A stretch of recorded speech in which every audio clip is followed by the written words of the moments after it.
Salut, c'est Agathe, bienvenue dans Parole de Terre. Vous vous rappelez que j'enquête en ce moment sur la luzerne et je m'apprête à déguster un très bon yaourt au lait de brebis. Mais alors pourquoi? Eh bien parce que ce yaourt a été produit avec du lait issu de ces brebis nourries à la luzerne.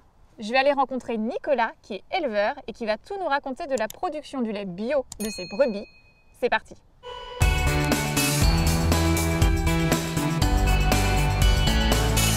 Salut Nicolas. Bonjour Agathe. Alors explique-nous où est-ce qu'on est et qu'est-ce que tu fais toi? Alors on est à Saint-Germain-en-Cogle en Bretagne et je suis éleveur de brebis laitières en bio avec mon épouse Émilie depuis 15 ans. Ok, donc tu es éleveur. Alors moi ce qui m'intéresse aujourd'hui c'est de savoir ce que tu leur donnes à manger à tes brebis. L'ingrédient principal c'est de l'herbe. Elles en mangent toute l'année et ça va être les trois quarts de ce qu'elles mangent. Alors, mais sous différentes formes, en fonction de la saison, quoi. Au printemps et été, elles vont pâturer l'herbe. Et à l'automne, l'hiver, quand l'herbe pousse plus, ça va être de l'herbe qui a été stockée et récoltée la saison d'avant. Alors quand tu dis herbe, c'est ce qu'on voit là, c'est ça?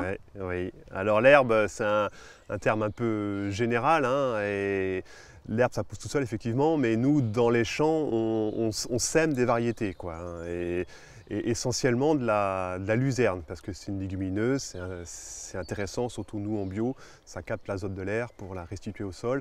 On ne met pas d'engrais chimiques, ça nous est interdit, et la luzerne le fait très bien pour nous, naturellement. Et en plus, c'est un aliment riche en protéines, quoi. Mais on ne sème pas que de la luzerne non plus. Aujourd'hui, la luzerne, c'est à peu près la moitié de l'herbe que je sème et que je fais consommer, quoi. À côté, on sème des trèfles aussi, qui est aussi une légumineuse, mais aussi des graminées qui apportent plus d'énergie, de fibres éventuellement, en complément de la luzerne, quoi. Et c'est de trouver aussi une rotation dans les champs, parce que techniquement, je ne pourrais pas semer en permanence que des champs de luzerne, quoi. Il y a des phénomènes de maladies qui pourraient apparaître, et donc il faut apporter un peu de diversité dans les parcelles, quoi. Okay. Voilà.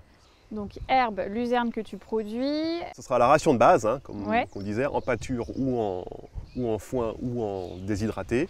Et en complément, donc c'est comme l'alimentation humaine, hein, il faut un apport en énergie et en protéines. Et ben, pour les animaux, c'est pareil. Donc la luzerne va être un apport en protéines, comme le soja, qu'on donne en complément, et en énergie, donc on va apporter des graminées dans l'herbe, et aussi du maïs, qui est un très bon ingrédient en complément.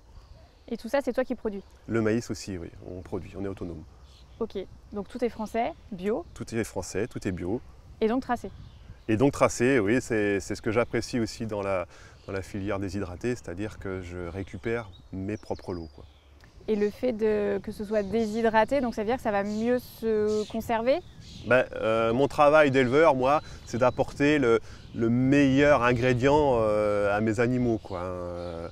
Et c'est vrai que par l'action de sécher l'herbe au soleil, naturellement, eh ben, elle va s'altérer un petit peu, et plus c'est long, moins on va garder la valeur originelle, quoi. Et l'avantage de la déshydratation, effectivement, c'est qu'on rétrécit le cycle le plus court possible. Entre le moment où on a fauché et le moment où on a un produit sec qu'on peut stocker, qu'on pourra donner à manger 6 mois après aux animaux.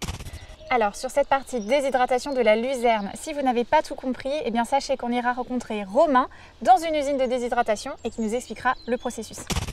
Il y a deux choses dans la luzerne, c'est sa valeur en protéines et c'est aussi la texture, hein. Ça fait des espèces de petits bouchons, c'est compressé, et c'est vrai que les brebis aiment bien ça, c'est des bonbons un peu pour elles, et ce qui fait qu'elles en mangent.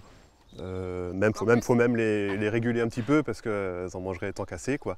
Mais ça me fait un ingrédient assez facile à maîtriser dans mes rations d'hiver, quoi. Donc tu nous parles de l'alimentation de tes brebis, mais tu les élèves dans quel but, tes brebis? Alors, je les élève pour produire du lait de brebis qui va ensuite à une usine à 50 km d'ici et qui sert à faire des yaourts et des crèmes dessert. Donc c'est grâce à toi que j'ai mangé tout à l'heure mon bon yaourt au lait de brebis?